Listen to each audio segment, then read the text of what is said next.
Menteri Koordinator Bidang Perekonomian Airlangga Hartarto meminta pengusaha untuk membayarkan penuh tunjangan Hari Raya THR Lebaran karyawan dan pekerjanya tahun ini. Airlangga menyebut hal itu perlu dilakukan karena pemerintah telah mengeluarkan berbagai insentif bagi pelaku usaha di tengah pandemi COVID-19.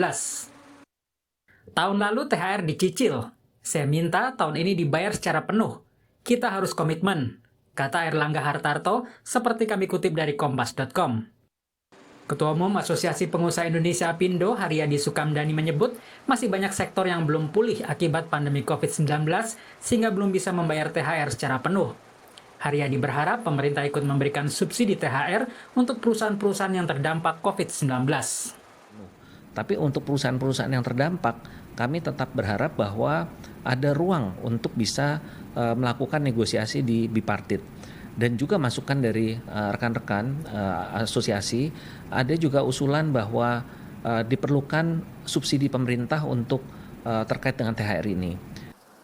Konfederasi Serikat Pekerja Indonesia KSPI menolak jika THR tahun ini dicicil seperti tahun lalu. Presiden KSPI Said Iqbal menyebut masih banyak perusahaan yang belum melunasi THR pada tahun lalu. Tapi prinsipnya kami tidak setuju dibayar mencicil karena faktanya ribuan buruh yang sudah dicicil THR dari tahun 2020 hingga hari ini ribuan perusahaan belum melunasinya. Bagaimana mungkin tahun 2021 tetap dilunasi? Oleh karena itu, tolak membayar THR dengan cara dicicil dan bayarlah THR penuh 100% tanpa mencicil. Anggota Komisi 9 DPR dari fraksi PKS Kurniasih Mufidayati mengatakan THR harus dibayar penuh. Menurutnya, penundaan pembayaran THR bisa mengurangi daya beli masyarakat dan membuat roda perekonomian dalam negeri kembali melambat. Harus diberikan stimulus THR dibayarkan kepada tenaga kerja Indonesia sehingga daya beli rakyat juga meningkat, mudah-mudahan bisa mendorong juga pertumbuhan ekonomi. THR adalah hak semua pekerja. Pemerintah dan pengusaha harus berusaha keras agar pemenuhan hak THR pekerja bisa ditunaikan dengan tuntas. Tim Liputan Kompas TV. Bagaimana hasil kajian pemerintah terkait pembayaran THR pekerja tahun ini? Kita bahas bersama Edi Priyono, tenaga ahli utama Kedeputian 3 Bidang Kajian dan Pengelolaan Isu-Isu Ekonomi Strategis Kantor Staf Presiden, Wakil Ketua Bidang Ketenagakerjaan DPN Apindo Aloysius Budi Santoso. Selamat malam Pak Edi dan Pak Budi. Selamat malam. Nanti akan ada Presiden Asosiasi Serikat Pekerja Indonesia atau ASPEK Mirah Sumirat, tapi sebentar saya cek. Bu Mirah, selamat malam. Ya, selamat malam. Oke, Ibu Mirah hanya bisa bergabung melalui telepon ya? Ya. Oke, sebentar, masih ada feedback. Saya ingin berbincang dengan Pak Edi terlebih dahulu. Pak Edi, jadi untuk tahun ini pemerintah meminta pengusaha untuk membayarkan THR itu bisa dibayar dengan penuh. Hasil kajian apa, dasarnya apa untuk meminta hal ini di tengah kita masih pandemi? Secara prinsip itu bukan hanya untuk urusan THR saja ya. Secara prinsip untuk berbagai urusan termasuk untuk urusan THR ini ya. Itu kan pemerintah kan ingin atau harus berdiri di atas semua kelompok ya. Dalam hal ini ketika terkait dengan THR, kita harus mendengarkan aspirasi dari teman-teman pengusaha, pelaku usaha, dan juga aspirasi dari teman-teman buruh atau pekerja. Gitu ya. Nah ini yang satu hal yang penting, sehingga kita mencoba untuk mencari jalan tengah. Nah yang disampaikan oleh Menko Perekonomian Bapak Airlangga itu kan jelas sebuah himbauan ya. Karena pada akhirnya aturan tentang teknis pembayaran THR itu akan diatur oleh Kementerian Ketenagakerjaan. Nah kalau peraturan pemerintahnya sebenarnya sudah ada, PP nomor 6 tahun 2016 itu masih berlaku karena belum ada penggantinya ya. Nah yang kemarin tahun lalu itu kan dasarnya surat edaran untuk adanya penundaan atau dicicil itu ya. Nah saya kira kalau persoalannya adalah teknisnya dicicil atau dibayar sekaligus, sebenarnya bukan dicicil atau penuh ya. Kalau penuh ya, tetapi dicicil atau sekaligus. Okay. Itu akan diatur dengan surat edaran dan itu menjadi domain dari teman-teman di Kementerian Ketenagakerjaan. Saya kira sudah ada rencana ya Menteri Tenaga Kerja, Bu Ida juga sudah berapa kali menyampaikan akan berkomunikasi dengan kalangan pelaku usaha dan kalangan dari serikat pekerja. Saya kira intinya adalah mencari jalan tengah yang baik untuk kedua belah.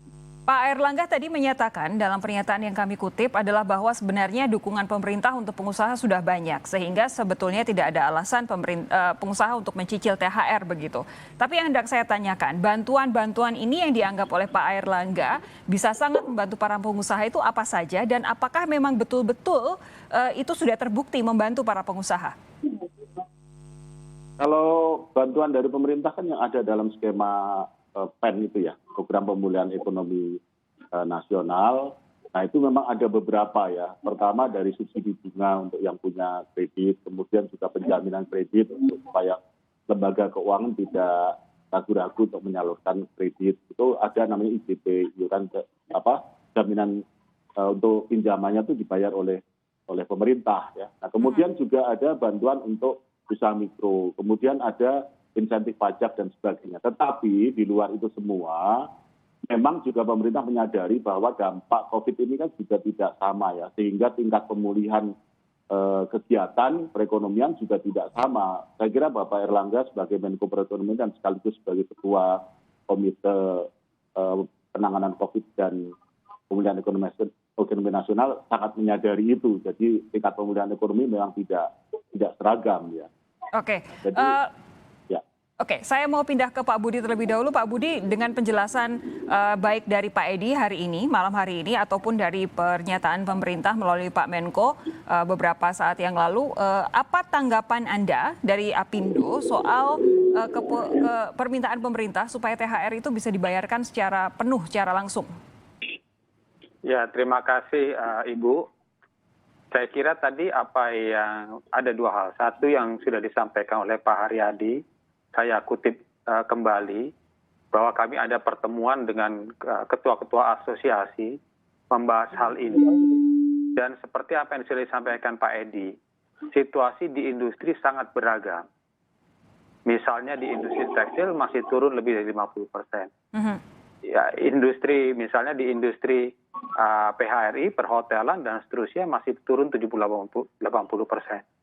Di industri angkutan sangat beragam.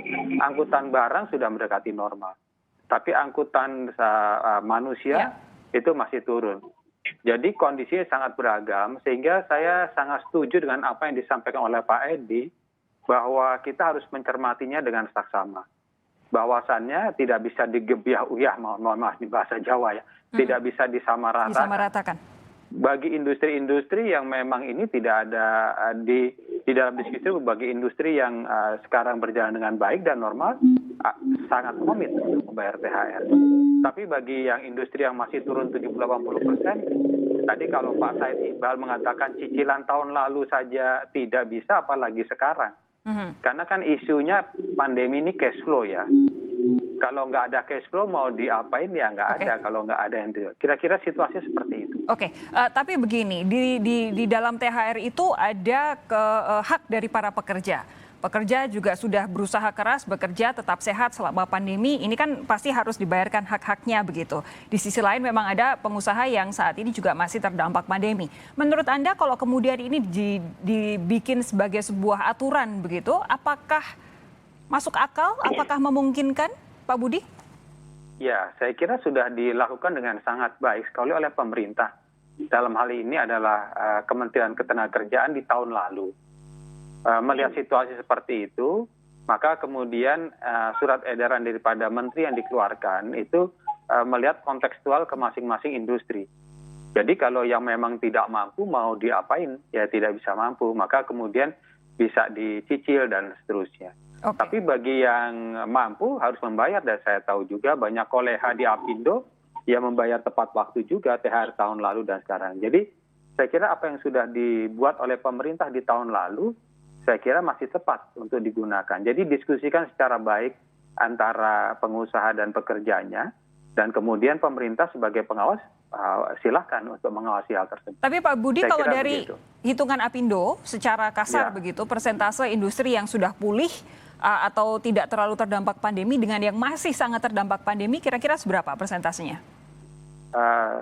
Kira hari Rabu atau Selasa lalu kami diundang oleh Kementerian Ketenagakerjaan untuk berdialog tentang hal ini. Hanya disayangkan perwakilan serikat pekerja tidak hadir. tetapi ada pihak ketiga yang paling kompeten menjawabnya, yaitu BPS. BPS memaparkan bahwa sampai saat ini across di industri itu masih sampai kuartal 1 itu sekitar 70-an% masih terdampak, turunnya 78. Oke, kuartal 1 ini ya, 2021 sampai ya? kuartal 1. Kita bicara kuartal 1 ya, bukan tahun lalu. Karena tahun lalu kan sudah tutup dan kita sudah tahu semua bahwa Indonesia itu secara umum pertumbuhan ekonominya turun. Tapi kuartal 1 ini itu sebagian besar industri masih turun 50-70%. Oke. Jadi memang ekonomi baru merangkak tapi belum benar-benar bergerak. Kira-kira itu situasinya. Oke. Dan itu disampaikan oleh BPS ya. Saya beralih ke Bu Mira. Bu Mira, selamat malam. Selamat malam, Mbak. Bu Mira, kalau tadi saya mengutip Pak Said Iqbal, katanya masa iya dicicil lagi tahun ini karena tahun lalu pun banyak yang masih mencicil dan belum selesai cicilannya. Artinya masih ada hak dari pekerja yang belum terbayarkan secara penuh. Kalau tahun ini kemudian ada aturan untuk pengusaha membayar penuh THR, dilihat dari kondisi saat ini, menurut Anda optimistis atau tidak terlalu jangan-jangan? Yang pertama, pemerintah dalam hal ini diwakili oleh Kementerian Tenaga Kerja, jangan lagi membuat sebuah surat edaran yang nanti akan merugikan para pekerja atau buruh, apapun itu alasannya. Jadi sebenarnya sudah ada mekanisme ya Mbak, kalau memang perusahaan tersebut sama sekali tidak mampu, ada mekanisme tersendiri, banyak jalan. Nggak berarti si Menteri Tenaga Kerja... Contoh mekanisme ini apa? Salah satunya adalah membuat sebuah perundingan antara pekerja dengan pengusaha. Saya yakin kok pekerja juga buruh itu paham betul ketika perusahaannya itu, dia kan melihat dengan mata kepala dia sendiri ya. Ketika dia melihat perusahaannya itu memang betul-betul sangat tidak mampu, itu dilihat dengan mata kepala mereka sendiri. Artinya tidak lagi pemerintah membuat sebuah justifikasi menjadi acuan kuat bagi para pengusaha itu untuk membuat keputusan yang sebenarnya mereka tidak ada dampak. Masalahnya banyak surat edaran itu kemudian disalahgunakan oleh para pengusaha-pengusaha yang sebenarnya tidak berdampak pandemi gitu loh. Dan ini juga dijadikan acuan oleh perusahaan-perusahaan BUMN dan anak perusahaan BUMN. Kan ini parah, padahal BUMN dan anak perusahaan itu tidak berdampak sama sekali. Nah itu dijadikan acuan. Begitu pula dengan perusahaan-perusahaan lain yang sebenarnya masih kuat. Nah masalahnya Mbak, tidak semua pengusaha atau perusahaan itu bergabung ke dalam Apindo, tidak semua. Tidak semua. Jadi artinya ini ada satu persoalan penting, enggak? Kalau saya sih masih percaya lah ya kalau pengusaha-pengusaha yang tergabung dalam Apindo ini masih ya quote-unquote ya masih nurut lah ya sama aturan main. Tetapi bagaimana dengan perusahaan-perusahaan di luar sana yang tidak bergabung ke dalam Asosiasi Pengusaha Indonesia atau Apindo ini? Anda mau bilang bahwa kalau kemudian ada peraturan seperti ini justru untuk melindungi para pekerja dari pengusaha-pengusaha yang memanfaatkan situasi begitu ya di luar tadi organisasi seperti Apindo begitu? Betul.